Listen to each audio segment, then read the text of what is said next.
Hey guys, welcome back to Smart Wallet and Me, where financial wisdom matters. In today's video, I want to do another update on Alibaba stock and let you guys see where the stock is going right now. According to Yahoo Finance, the stock is currently trading at $260.33 and it's up 1.77%. And I did a Fibonacci retracement level analysis here, and you can see that the stock currently has broken down the 61.8% retracement level. And it could potentially hit the 50% retracement level here, which would bring us down to almost the 248 level. And the support is around 175, which would take us back down to almost the March levels. And that would be close to the 38.2% retracement level. If we look over here, you can see that the price at that point would be going back to even March lows. The resistance right now is around 257, which we have broke, and the stop loss should be 238. The current RSI right now is at 37. The money flow is around 20, which shows that this is currently oversold, and the momentum is at negative 44, which shows that there's not a lot of momentum on this stock right now. And it could be a very good opportunity to get in on this bandwagon right now because of some other news that has come out.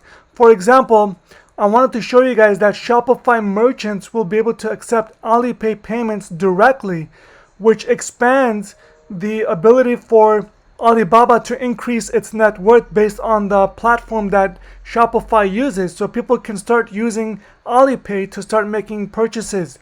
And Ant Group's e-wallet app, which is Alipay, would allow Shopify merchants to accept payments through Alipay from more than 1 billion annual active users in China. In the past, Shopify merchants were able to offer Alipay as a payment method through third-party providers. The companies say the new arrangement will reduce friction for consumers looking to make purchases with their preferred payment method. The new Alipay payment gateway is available now to Shopify merchants in the US.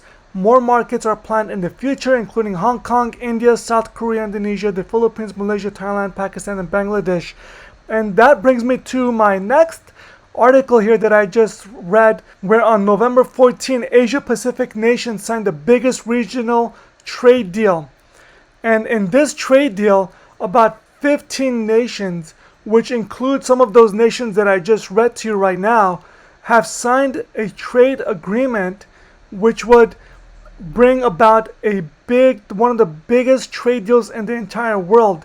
It says the completion of negotiations is a strong message affirming ASEAN's role in supporting the multilateral trade system. The agreement will contribute to developing supply chains that have been disrupted due to the pandemic, as well as supporting economic recovery. And according to this article, it says supporters of the Trade Pact, which covers 2.2 billion people with a combined GDP of 26.2 trillion, said it will bolster pandemic-weakened economies by reducing tariffs, strengthening supply chains with common rules of origin, and codifying new e-commerce rules. And it would even surpass the Canada, US, and Mexico deal. This would also allow Alibaba to take over a huge market in this region based on this trade deal, which would allow it to increase its stock price and its revenues. Now let's take a look at their earnings. And according to the earnings, they had a $17.97 earnings per share on November 5th, 2020, where they were expecting only $1.69, and they surprised by $16.28. The firm had revenue of $155.06 billion for the quarter compared to analyst estimates of $155 billion, which was a little bit lower. Its revenue for the quarter was up 30.3% compared to the same year last year. And guys, don't forget that also 11/11 brought about $74 billion of revenue to Alibaba because of the shopping spree that was announced. And also, there's going to be another shopping spree on December 12th or 12/12, where it would be similar to what we had on 11/11. This might be a little bit smaller in scale, but we will have to see what it will be like. But so far on 11/11, they brought in about $74.1 billion in revenue. In comparison to our Cyber Monday and Black Friday, we had about $7 billion last year, and we're anticipating about another $10.4 billion this year. So the $74 billion in comparison to the $10 billion is very, very drastic. It's very big difference. However, they still have one more coming up on 12/12, which would increase their revenues even further. So guys, I believe that this stock right now is heading towards either a correction, or we could see further downside to the 50% retracement level from where we are right now. If we see that this stock is currently breaking down and going below the 50% retracement level and even touching the 200-day moving average of $239.91, then we could possibly see either a bounce back up, or we could see a breakdown going down to the 38.2% retracement level. Depends on how this stock is going to do, but because of the bad news that Ant Group had, and with the announcement of Jack Ma, that brought in a lot of negative news.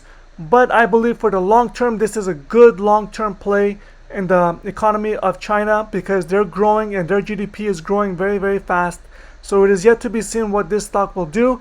But right now we're at the crossroads of it either breaking out and going higher from where we are right now from the 61.8 retracement level, or we could see it break down below the 50% and possibly test the 200-day moving average and maybe even going below. So we would have to see, and I'll give you guys another update later on. Please like this video, subscribe to my channel if you haven't already done so for the YouTube algorithm. Thanks for watching, and I'll see you guys in the next video.